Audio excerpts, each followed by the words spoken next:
이놈들아, 우리 손주한테 손대면 가만 안 둔다. 70이 넘은 할아버지가 18살 일진들 앞에 당당히 서 있습니다. 젊은 녀석들은 비웃고 있었죠. 하지만 잠깐 후 이들의 표정이 완전히 바뀝니다. 할아버지가 뭘 할 수 있는데요? 그 순간 할아버지의 눈빛이 달라졌어요. 육군 특수전사령부에서 단련된 그 살기가 온몸을 감쌌습니다. 여러분, 오늘 정말 통쾌한 이야기를 들려드릴게요. 구독과 좋아요 버튼을 미리 눌러주시고 우리 함께 이 감동적인 이야기에 빠져보시죠. 이야기의 주인공은 올해 73세인 김동철 할아버지입니다. 젊은 시절 육군 특수사령부에서 복무하며 나라를 지켰던 분이죠. 지금은 아내를 일찍 떠나보내고 딸과 사위, 그리고 고등학교 2학년인 외손자 민준이와 함께 살고 계세요. 민준이는 공부도 잘하고 착한 아이입니다. 하지만 좀 소심한 편이에요. 키도 작고 말도 별로 안 하는 성격이라 학교에서 눈에 띄지 않으려고 늘 조심스럽게 생활하고 있었죠. 할아버지는 매일 오후 거실 창가에 앉아 손주가 학교에서 돌아오는 모습을 기다리는 게 일상이었습니다. 그게 하루 중 가장 행복한 시간이었거든요. 그런데 어느 금요일 오후였어요. 할아버지가 평소처럼 창가에 앉아 민준이를 기다리고 있는데 골목 저편에서 이상한 광경이 보였습니다. 저게 우리 민준이 아닌가? 민준이가 학교 가방을 품에 꽉 안고 빠른 걸음으로 오고 있었어요. 마치 누군가에게 쫓기는 것처럼요. 그런데 뒤에서 5명의 아이들이 따라오고 있었습니다. 야, 김민준, 어디 도망가냐? 잠깐만 기다려봐. 아이들이 소리치며 민준이를 따라 뛰기 시작했어요. 민준이는 더 빨리 뛰었지만 결국 골목 모퉁이에서 붙잡히고 말았습니다. 할아버지가 자세히 보니 그 아이들이 민준이를 벽에 밀어붙이더니 이렇게 말하는 거예요. 야, 김민준. 일주일째 돈 안 가져오고 도망만 다니냐? 형님들, 정말 돈이 없어요. 어머니한테 말하기도 그렇고. 뭐, 어머니한테 말하기 그렇다고? 야, 너 우리 무시하냐? 리더인 듯한 아이가 민준이 뺨을 때렸어요. 그러고는 민준이 가방을 뺐더니 바닥에 던졌습니다. 책들이 사방으로 흩어졌어요. 아우, 이게 뭐야? 책만 잔뜩 들어있네. 지갑은 정말 돈이 없어요. 용돈도 안 받는데. 거짓말하지 마. 너희 집 차 있는 거 봤어. 돈 없을 리가 없잖아. 덩치 큰 아이가 민준이를 더 세게 벽에 밀어붙였어요. 민준이가 아악 하고 작은 비명을 질렀습니다. 할아버지의 손이 저도 모르게 주먹을 쥐었습니다. 온몸이 부들부들 떨렸어요. 우리 민준이가 저런 일을 당하고 있었다고? 할아버지는 당장이라도 뛰어나가고 싶었지만 참았습니다. 섣불리 나섰다가 민준이가 더 큰 곤란을 당할 수도 있으니까요. 하지만 상황은 더 심각해졌습니다. 야, 김민준. 너 때문에 우리가 얼마나 기다렸는데? 내일까지 10만 원 가져와. 못 가져오면 리더 격인 아이가 민준이 뺨을 때렸습니다. 그것도 아주 세게요. 민준이가 비틀거리며 넘어졌어요. 할아버지의 심장이 터질 것 같았습니다. 이놈들이 감히 우리 손주를. 잠깐, 이 부분이 정말 중요한데요. 할아버지가 이때 한 가지 결심을 하거든요. 그 아이들이 사라지고 나서 민준이는 흩어진 책들을 주워 담으며 혼자 중얼거렸어요. 어떡하지? 10만 원을 어디서 구하지? 민준이가 집에 들어왔을 때 할아버지는 아무것도 모르는 척했습니다. 하지만 민준이 얼굴에 빨간 손자국을 보고는 가슴이 찢어질 것 같았죠. 민준아, 얼굴이 왜 그러냐? 그냥 친구랑 장난치다가 부딪혔어요. 거짓말이었어요. 할아버지는 다 알고 있었거든요. 그날 밤, 할아버지는 잠을 이룰 수 없었습니다. 민준이 방에서 훌쩍거리는 소리가 들려왔거든요. 다음날 토요일 아침이었어요. 민준이는 일찍 나갔고 할아버지는 혼자 집에 남았습니다. 그런데 민준이 방을 정리하다가 책상 서랍에서 편지 한 장을 발견했어요. 편지에는 이런 내용이 적혀 있었습니다. 할아버지께. 저는 더 이상 견딜 수 없어요. 학교 선배들이 저한테 계속 돈을 요구해요. 처음엔 1,000원, 2,000원이었는데 이제는 10만 원까지. 부모님한테 말씀드리면 더 큰 일이 날 것 같아서 말도 못해요. 할아버지가 아시면 속상해하실 것 같아서 그냥 전학을 가고 싶어요. 할아버지의 손이 부들부들 떨렸습니다. 이런. 우리 민준이가 이렇게 힘들어하고 있었구나. 여기서 반전이 시작됩니다. 할아버지가 서랍을 더 뒤지니까 그 일진들 사진이 나왔어요. 민준이가 몰래 찍어둔 거였죠. 5명의 얼굴이 선명하게 보였습니다. 좋아. 이제 누가 누군지 알겠네. 할아버지는 그날부터 계획을 세우기 시작했습니다. 육군 특수전사령부에서 배운 건 전투만이 아니었어요. 정보 수집과 작전 계획도 전문이었거든요. 일주일 동안 할아버지는 그 아이들을 미행했습니다. 누가 리더인지, 누가 가장 약한지, 언제 어디서 만나는지 모든 걸 파악했어요. 드디어 작전 실행 날이 왔습니다. 할아버지는 한 명씩 차례대로 찾아가기로 했어요. 육군 특수전사령부에서 배운 것처럼 말이죠. 첫 번째 타겟, 이준혁. 월요일 오후, 할아버지는 이준혁이 혼자 PC방에서 나오는 것을 기다리고 있었어요. 야, 너 이준혁이지? 네. 할아버지가 저를 왜? 김민준이라는 아이 알지? 내가 그 아이 외할아버지다. 이준혁의 얼굴이 하얗게 변했어요. 도망치려고 했지만 늦었죠. 할아버지. 그게. 할아버지가 조용히 다가가더니 번개같이 이준혁의 어깨 위쪽 목 부근을 꽉 눌렀어요. 정확히 경혈점을 찾아서요. 아, 아파요. 뭔가 찌릿찌릿해요. 이건 압점이라고 한다. 특수부대에서 배운 거야. 신경이 마비되는 느낌이지. 이준혁이 그 자리에서 무릎을 꿇었어요. 어깨에서 팔까지 저린 통증이 퍼져나갔거든요.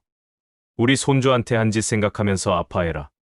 이 고통의 10분의 1도 안 되는데 벌써 이 모양이네. 죄송해요. 정말 죄송해요. 다시는 안 할게요. 할아버지가 손을 떼자 이준혁은 어깨를 주무르며 눈물을 흘렸어요. 두 번째 타겟, 박성미.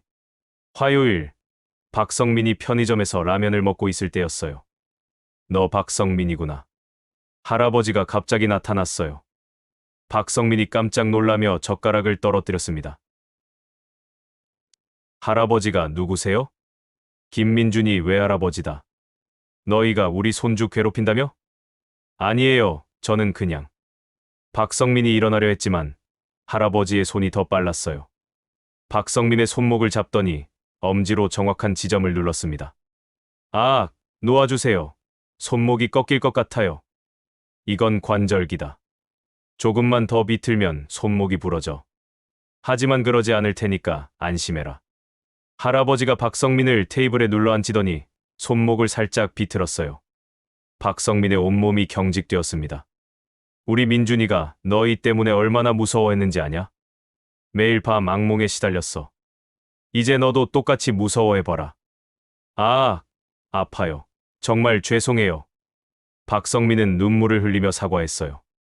손목에 찌릿한 통증이 온팔로 퍼져나갔거든요.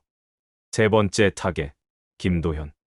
수요일, 김도현이 학원에서 나오는 길이었어요. 김도현아. 으악, 누구세요? 할아버지가 어둠 속에서 나타났어요. 가로등 불빛이 할아버지 뒤에서 비추니 더욱 무서워 보였죠. 너희가 우리 손주 돈 뺏어간 거 다 알고 있다. 김도현이 뒤돌아서 도망치려 했어요. 하지만 할아버지가 더 빨랐습니다. 어디 가냐? 할아버지의 손이 김도현의 목덜미를 정확히 잡았어요. 엄지와 검지로 목 양쪽의 혈자리를 눌렀습니다. 으악, 숨이 막혀요. 숨은 쉴 수 있어. 하지만 움직이면 정말 위험하다. 이건 경동맥 압박법이야. 김도현이 온몸을 떨며 말했어요. 할아버지, 죄송해요. 정말 다시는 안 할게요. 우리 민준이를 벽에 밀어붙이고 때릴 때는 생각 안 했지? 이제 너도 똑같이 무력감을 느껴봐라. 할아버지가 압력을 조금 더 가하니 김도현의 다리에 힘이 빠졌어요.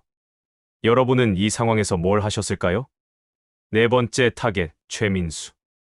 목요일, 최민수가 혼자 집에 가는 길이었어요. 최민수야. 으악, 할아버지. 어떻게 저를. 최민수가 뒤로 물러서려 했지만 이미 골목 끝이었어요. 너희가 우리 민준이한테 한 짓을 하나하나 기억한다. 할아버지 목소리가 차갑게 변했어요. 할아버지, 저는 그냥 따라한 것뿐이에요. 따라하든 말든 우리 손주를 때린 건 사실이지. 최민수가 막아보려고 손을 들었지만 할아버지는 그의 손목을 낚아채더니 팔을 등 뒤로 돌렸어요. 아, 팔이 부러질 것 같아요. 이건 역관절이다. 팔을 조금만 더 올리면 어깨가 탈골돼. 하지만 그럴 생각은 없으니까 걱정 마라. 할아버지가 최민수의 뺨을 똑같이 한 대 때렸어요. 세 개는 아니었지만 그 의미가 확실했죠. 이제 알겠냐? 맞는 게 얼마나 아픈지. 우리 민준이는 너보다 훨씬 작고 약한데 얼마나 무서웠을까? 최민수는 눈물을 뚝뚝 흘리며 사과했어요. 마지막 타겟, 리더 강태호. 금요일, 드디어 리더인 강태호 차례였어요. 강태호가 혼자 공원 벤치에 앉아 있을 때 할아버지가 나타났습니다. 다른 아이들한테서 이미 소식을 들었는지 벌벌 떨고 있었어요. 강태호야. 강태호가 뒤돌아보더니 얼굴이 새하얗게 변했어요. 할아버지, 어떻게 저를? 내 친구들이 다 실토했다. 내가 리더라고 하더구나. 강태호가 일어나서 도망치려 했어요. 하지만 할아버지가 그의 어깨를 뒤에서 잡더니 두 손가락으로 어깨 뒤쪽 앞점을 정확히 찔렀어요. 으악, 온몸이 마비되는 것 같아요. 이건 신경마비 기술이야. 특수부대에서 적을 무력화할 때 쓰는 거다. 강태호가 그 자리에 주저앉았어요. 온몸에 힘이 빠져서 일어날 수가 없었거든요. 우리 민준이한테 10만 원을 요구했다며? 고등학생한테 그런 큰 돈을? 할아버지가 강태호 앞에 쪼그려 앉더니 그의 턱을 들어 눈을 똑바로 보게 했어요. 할아버지, 죄송해요. 정말 죄송해요. 너 같은 놈 때문에 우리 착한 손주가 매일 밤 울었어.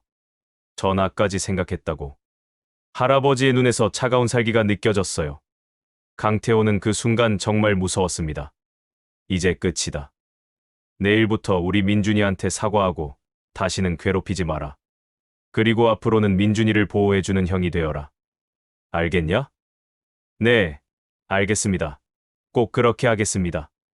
그날 밤 5명 모두 단체 채팅방에 메시지를 보냈어요. 형, 우리 큰일 났어. 민준이 할아버지가 진짜 무서워. 특수부대 출신이래. 나도 걸렸어. 할아버지가 우리 모든 걸 알고 있어. 손목이 아직도 아파. 내일부터 민준이한테 사과하자. 더 이상은 안 돼. 할아버지가 진짜 군인이었어. 맞아. 우리가 너무 잘못했어. 민준이한테 잘해주자. 다음 주 월요일 오후, 할아버지가 5명의 아이들에게 문자를 보냈어요. 오늘 오후 5시, 공원 벤치에서 보자. 꼭 나와야 한다. 아이들은 무서웠지만 어쩔 수 없었어요. 지난주의 일들이 너무 생생했거든요. 할아버지가 벤치에 앉아 기다리고 있었습니다. 아이들이 하나둘 나타났어요. 모두 고개를 숙이고 있었죠. 다 왔구나. 앉아라. 아이들이 할아버지 앞에 일렬로 앉았어요. 마치 군대에서 교육받는 것처럼요. 야, 너희들. 내 말 잘 들어라. 할아버지의 목소리가 부드러워졌어요. 지난주와는 완전히 다른 톤이었죠. 너희도 다 누군가의 소중한 자식들이야. 부모님이 얼마나 걱정하실지 생각해봤냐? 강태호가 조심스럽게 말했어요. 할아버지, 저희가 정말 잘못했어요. 잘못했다는 걸 아는 것만으로는 부족하다. 이제 어떻게 할 건지가 중요해. 할아버지가 가방에서 무언가를 꺼냈어요. 5개의 작은 상자였습니다. 이건 뭐예요? 도시락이다. 내가 직접 만들었어. 아이들이 깜짝 놀랐어요. 할아버지가 자기들을 때리는 대신 도시락을 만들어 왔다니요. 할아버지, 왜 저희한테? 배고프면 사람이 나빠진다고 하더라. 너희가 우리 민준이를 괴롭힌 것도 혹시 다른 이유가 있는 건 아닌가 싶어서. 이준혁이 눈물을 글썽이며 말했어요. 할아버지, 저희 부모님이 다 바쁘셔서 집에서 혼자 먹는 일이 많아요. 그래서 친구들이랑 어울려 다니는 거구나. 할아버지가 고개를 끄덕이며 이해한다는 표정을 지었어요. 하지만 그렇다고 해서 약한 아이를 괴롭히는 건 잘못된 거야. 진짜 강한 사람은 약한 사람을 보호하는 사람이거든. 박성민이 말했어요. 할아버지, 저희가 어떻게 하면 될까요? 우리 민준이한테 진심으로 사과해라. 그리고 앞으로는 민준이를 지켜주는 형들이 되어라. 그때였어요. 저 멀리서 민준이가 학교에서 돌아오고 있었어요. 할아버지. 민준이는 깜짝 놀랐어요. 할아버지가 자기를 괴롭히던 선배들과 함께 있는 게 이상했거든요. 강태호가 민준이에게 달려가서 깊게 허리를 숙였어요. 민준아, 정말 미안해. 우리가 너무 잘못했어. 형님이. 왜 그러세요? 민준이는 당황했어요. 무서웠던 선배가 갑자기 사과를 하니까요. 우리가 너한테 한 짓들. 정말 나쁜 짓이었어. 앞으로는 절대 그러지 않을게. 아니, 우리가 너를 보호해 줄게. 이준혁도 다가왔어요. 민준아, 나도 미안해. 내가 얼마나 무서웠을지 생각해보니 정말 미안해. 나머지 아이들도 하나씩 다가와서 사과했어요. 진심이 담긴 사과였죠. 민준이가 할아버지를 바라보며 말했어요. 할아버지, 어떻게 된 일이에요? 할아버지가 민준이를 부드럽게 안아주며 말했어요. 할아버지가 이 형들과 좀 이야기를 했단다. 이제 이 형들이 너를 보호해 줄 거야. 강태호가 민준이 어깨에 손을 올리며 말했어요. 민준아, 앞으로 누가 너 괴롭히면 우리한테 말해. 우리가 해결해 줄게. 정말요? 약속해. 우리가 이제 내 형들이야. 그날 이후로 민준이 학교 생활이 완전히 바뀌었어요. 그 선배들이 정말로 민준이를 챙겨주기 시작했거든요. 급식 시간에는 함께 먹고 쉬는 시간에는 민준이가 혼자 있지 않도록 배려해줬어요. 한 달 뒤 민준이가 할아버지에게 말했어요. 할아버지, 어떻게 하셨어요? 제가 괴롭힘 당하는 걸. 할아버지 눈은 늘 너만 보고 있단다. 내 소중한 손주니까. 민준이가 할아버지를 꼭 안으며 말했어요. 할아버지, 고마워요. 그런데 할아버지, 진짜 강하시네요. 어떻게 형들이 그렇게 달라졌어요? 힘이 센 게 중요한 게 아니야. 사랑하는 사람을 지키려는 마음이 진짜 힘이란다. 할아버지의 사랑이 그렇게 강했구나. 그래. 너를 사랑하는 마음은 그 어떤 것보다 강하단다. 3개월 뒤 놀라운 일이 일어났어요.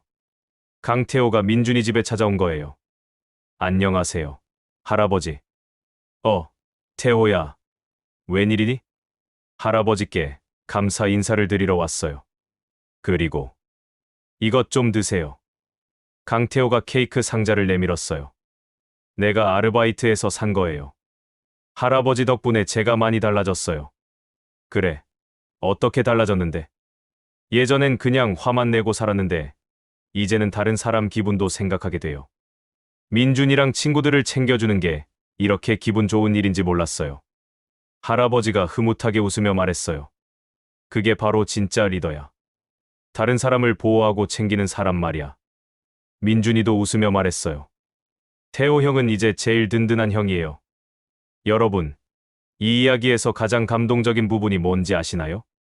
할아버지는 단순히 복수를 한 게 아니라 그 아이들의 마음까지 바꿨다는 거예요. 폭력으로 맞서지 않고 진심과 사랑으로 문제를 해결한 거죠. 진정한 강함이 무엇인지, 사랑의 힘이 얼마나 위대한지 보여주는 이야기였습니다. 할아버지의 지혜로운 교육 방식 덕분에 5명의 문제 학생들이 민준이를 보호하는 든든한 형들로 변했어요. 지금도 민준이와 그 형들은 좋은 친구로 지내고 있어요. 할아버지는 여전히 매일 창가에서 손주를 기다리고 계시고요. 하지만 이제는 걱정이 아니라 흐뭇한 미소로 바라보고 계시죠.